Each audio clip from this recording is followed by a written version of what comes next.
Antioxidant क्या है, इसका यूज क्या है, इसको अच्छे से समझने की जरूरत है। जैसे अगर एक लाइन में बोला जाए तो एंटीऑक्सीडेंट क्या है भैया, वे पदार्थ है जो हमारे शरीर में ऑक्सीडेशन की प्रक्रिया को रोकते हैं। ध्यान से समझना इस बात को।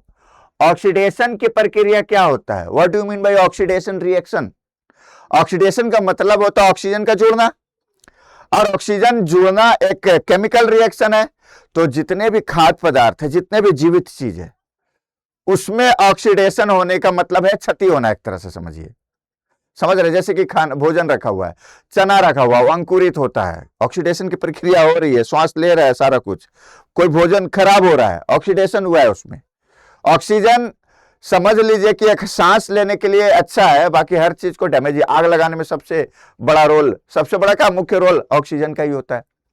तो यह ऑक्सीडेशन की प्रक्रिया को रोकता है और फ्री रेडिकल्स के हानिकारक प्रभाव से भी कोशिकाओं की रक्षा करता है। एक ऑक्सीडेशन नहीं होने देगा, है ना। दूसरी बात, फ्री रेडिकल्स जो विभिन्न प्रकार के भोजन से और अन्य तत्वों से हमारे शरीर में मिलते हैं, जिसके कारण बहुत हानिकारक प्रभाव हो सकता है, उसको रोकने का काम करता है। क्या क्या होता है ये समझ लीजिए।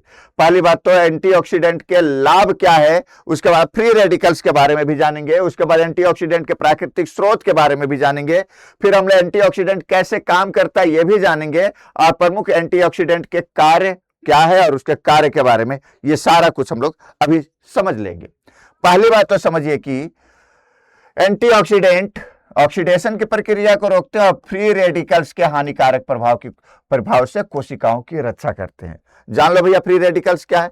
एक अनस्टेबल अणु होते हैं जिनमें एक या अधिक अयुग्मित इलेक्ट्रॉन होते हैं, जो हमारे शरीर की कोशिकाओं को नुकसान पहुंचाते हैं और कई बीमारियों का कारण बनते हैं, है ना। एक फ्री रेडिकल जैसे एक स्थिर अणु से एक अणु निकल जाना, दैट इज वो हमारे शरीर में अनबैलेंस का काम करता है, बीमारी जनरेट करने का काम करता है। एक चीज तो ये हो गया।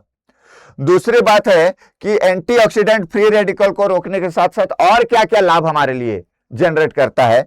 यह कोशिकाओं की रक्षा तो करेगा ही, ऑक्सीडेटिव क्षति से बचाएगा।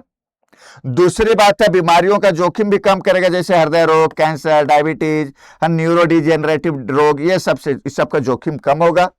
एजिंग को कम करता है, बूढ़ा नहीं होने देगा जल्दी, समझ रहे कि नहीं, जवान बनाए रखेगा 40, 45, 50 तक, समझ रहे कि नहीं। तो यह है त्वचा की झुर्रियां कम करेगा, उम्र बढ़ने की प्रक्रिया को यह धीमा करेगा, समझ रहे। प्रतिरक्षा प्रणाली को यह मजबूत करेगा, जैसे इम्यून सिस्टम मजबूत करेगा। जैसे कि कुछ लोग देखिएगा तुरंत टेम्परेचर चेंज हुआ, वर्षा हुआ तो बीमार पड़ जाते हैं, बारिश में भीग गया बीमार पड़ जाता है। तो अगर आपका जो है एंटीऑक्सीडेंट का कंजप्शन ठीक ठाक से कर रहे हैं तो बीमार जल्दी नहीं होने देगा। सूजन को भी कम करेगा, शरीर में सूजन और ऑक्सीडेटिव स्ट्रेस को कम करने का काम यह करता है। स्वास्थ्य में सुधार लाएगा, हार्ट के लिए बहुत अच्छा होता है, खराब कोलेस्ट्रॉल के ऑक्सीडेशन को रोकेगा, हृदय को स्वस्थ रखने में यह मदद करेगा। एक तो यह हो गया, समझ रहे। काम कैसे करता है एंटीऑक्सीडेंट? ये फ्री रेडिकल्स को अपना इलेक्ट्रॉन देता है। एंटीऑक्सीडेंट जो भोजन आप करते हैं, जो फ्री रेडिकल्स घूमते रहते हैं जहां तहां डैमेज कर रहा है घूम घाम के, उसको बोलेगा ले भैया फ्री रेडिकल्स क्या चाह रहा है, स्टेबिलिटी चाह रहा है, तो ये दे देगा, लो मेरा इलेक्ट्रॉन लो, तुम शांति से बैठो, हल्ला गुल्ला शरीर के अंदर मत मचाओ। तो ये एक जो है ना इलेक्ट्रॉन दे देगा अपना और स्टेबल बना देगा, स्वयं अपेक्षाकृत स्थिर रहेगा और इस प्रकार कोशिकाओं को नुकसान होने से बचा देता है, समझ रहे। तो एंटीऑक्सीडेंट क्या किया, फ्री रेडिकल्स को इलेक्ट्रॉन दे दिया। फ्री रेडिकल जो जहां तहां पूरी तरह से धमाल मचाए हुए थे, शरीर में डैमेज कर रहा था, वो स्थिर हो गया। वो जब स्थिर हो गया तो बस खत्म कहानी, है ना, टेंशन नहीं है उसके लिए। तो यहां तक की बातें हुई। अब देखिए फिर एंटीऑक्सीडेंट का क्या क्या कार्य है। जैसे विटामिन सी भी प्रमुख एंटीऑक्सीडेंट है, यह फ्री रेडिकल्स को भी निष्क्रिय करेगा, इम्यूनिटी बढ़ाएगा, कोलेजन स्किन के अंदर जो होता है उसके निर्माण में हेल्प करेगा ताकि झुर्रियां वगैरह ना पड़े। विटामिन ई यह कोशिका झिल्ली की रक्षा करता है और जो है त्वचा और बालों के लिए लाभकारी होता है। ये त्वचा, इसको ब्यूटी विटामिन भी बोला जाता है। किससे भैया? विटामिन ई को ब्यूटी विटामिन के नाम से जाना जाता है। साथ ही साथ जो है ना, ये इसकी कमी से महिलाएं अस्ट्राइल भी हो जाती है, बांझपन आ जाता है, तो ये भी जानना है हमें। फिर बीटा कैरोटीन की बात कर रहे हैं, जो आंखों के लिए विटामिन ए में बीटा कैरोटीन विटामिन ए में परिवर्तित हो जाता है, आंख और त्वचा की रक्षा करता है। आंख के लिए भाई विटामिन ए बहुत जरूरी है। सेलेनियम एंजाइम्स के माध्यम से ऑक्सीडेटिव क्षति को ये क्या करेगा, ये कम करेगा। फिर उसके बाद फाइलोनोइड्रस, सूजन को कम करेगा, हृदय का स्वास्थ्य अच्छा रखेगा, कैंसर से सुरक्षा में सहायक होगा। और एक पॉलीफेनॉल होता है ना, जैसे ग्रीन टी वगैरह भी पीना चाहिए।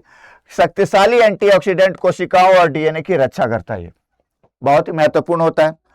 यह बातें यहां तक की हो गई। अब हम जानते हैं कि सोर्स क्या है भैया। जैसे विटामिन सी के बारे में बात कर रहे थे, ई के बारे में, जैसे फल खाइए, बेरीज, संतरा, अनार, पपीता, सेब, अंगूर। फ्रूट से एंटीऑक्सीडेंट अच्छे मात्रा में मिल जाता है, बढ़िया मात्रा में मिल जाता है ना। सब्जी भी, हरी सब्जियां दबा के खाइए, ब्रोकली स्पेशली, पालक, गाजर, शिमला मिर्च, टमाटर, है ना। ड्राई फ्रूट्स भी खा सकते हैं, जब बादाम हो गया, अखरोट हो गया, अलसी हो गया, सूरजमुखी बीज हो गया, चिया सीड्स हो गया। और ग्रीन टी, डार्क चॉकलेट, हल्दी, लहसुन, ये सब जो है आपको खाना चाहिए, आपको कंज्यूम करना चाहिए।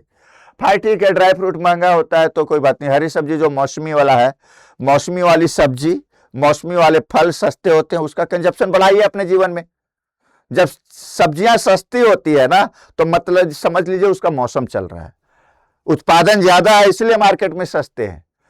आदमी को जो मन करता है ना, जी ललचाए रहा ना जाए, फूलगोभी नया नया मार्केट में आता है भैया, 200 रुपए किलो, 100 रुपए किलो, तब सोचता है कि तभी ये खा ले, क्योंकि काफी दिन से नहीं खाए रहते हैं। आराम से खाइए, कोई दिक्कत नहीं, तब भी खाइए। और नहीं तो भाई जो सस्ता है तो वो मतलब मौसमी फल है या मौसमी सब्जी है, उसको बढ़िया से खाइए।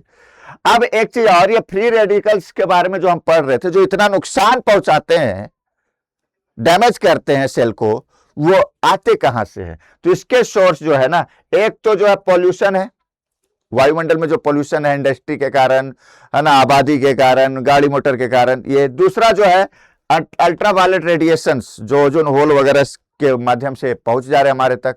बहुत सारे नशे में होते हैं, स्मोकिंग वगैरह हो गया, वाहन का धुआं हो गया, मानसिक तनाव। ये मानसिक तनाव अभी के समय ऐसा ही है भैया, रोजगार के लिए, फ्यूचर के लिए, नौकरी के लिए, सबके पास, विद्यार्थी से लेकर किसान तक, छोटे बच्चे तक टेंशन में आ जा रहे हैं, है कि नहीं? कंपटीशन में डाल दे रहे हैं। हर एक पेरेंट्स को चाहिए कि मेरा बेटा ही टॉप करे, तो कोई एक का बेटा ना टॉप करेगा स्कूल में, सबका तो नहीं ना। तो इतना प्रेशर बच्चों पे भी मत डालिए, जवानों पे भी मत डालिए, बूढ़े तो टेंशन में रहते ही हैं ऐसे भी, है ना। चलिए, क्योंकि स्वास्थ्य वाली प्रॉब्लम उनके साथ ज्यादा होती है। मानसिक तनाव के साथ भोजन अगर सही ना मिले तो ये भी एक बहुत बड़ा फैक्टर होता है।